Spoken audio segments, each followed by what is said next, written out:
It's game time Back to reality. with Mrs. Klein. And Mr. Creighton.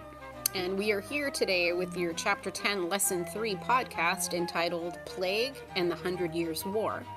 As a reminder, in the last podcast, you learned about how the Crusades lessened the power of feudal lords.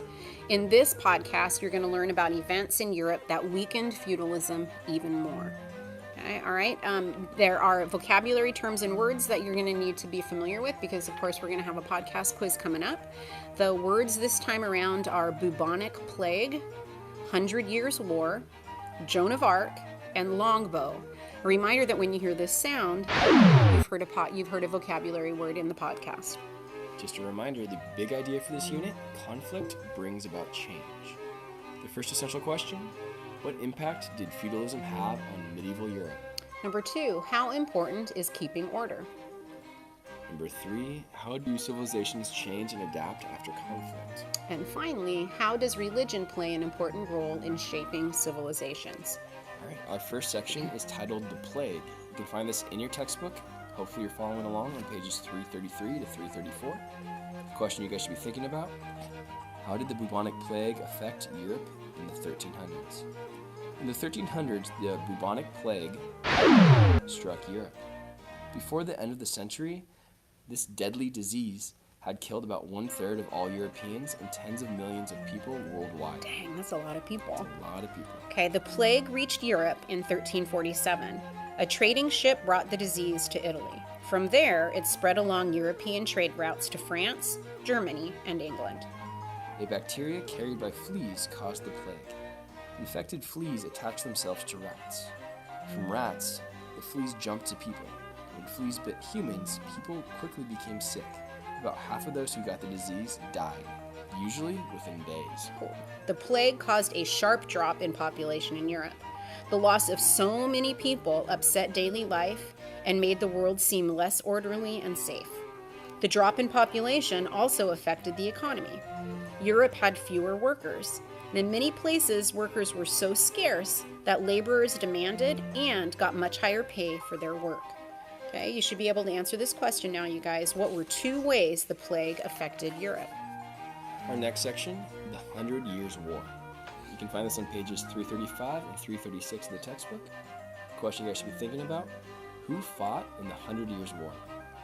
The 100 Years' War lasted more than 100 years. Shocking. From 1337 to 1453. France fought England.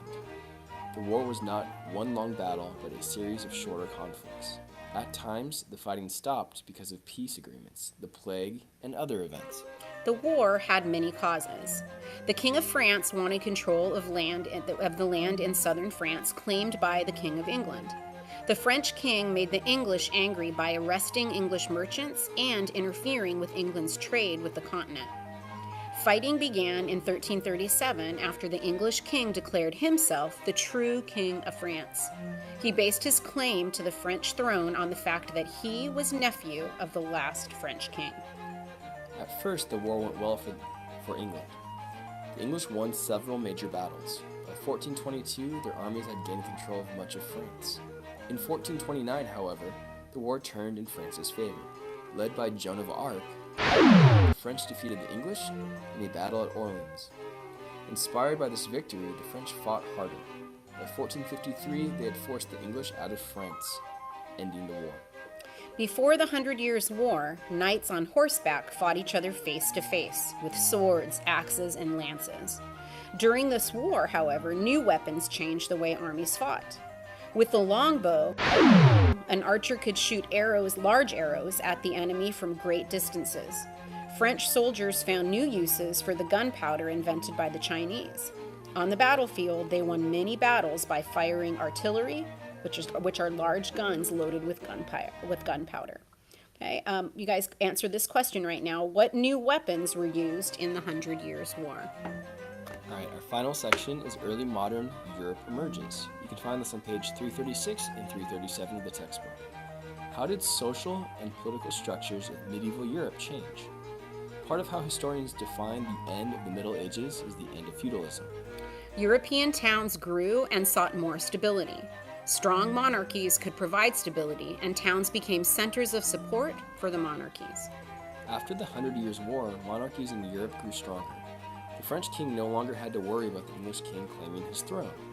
The French monarchy would eventually become the best example of an absolute monarchy. New ideas about learning, science, and art would lead to the European Renaissance. Question you guys should be able to answer in your head right now?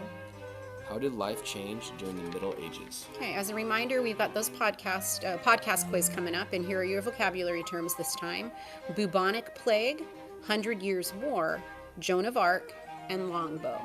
All right, you guys, this podcast is approved. I don't get it.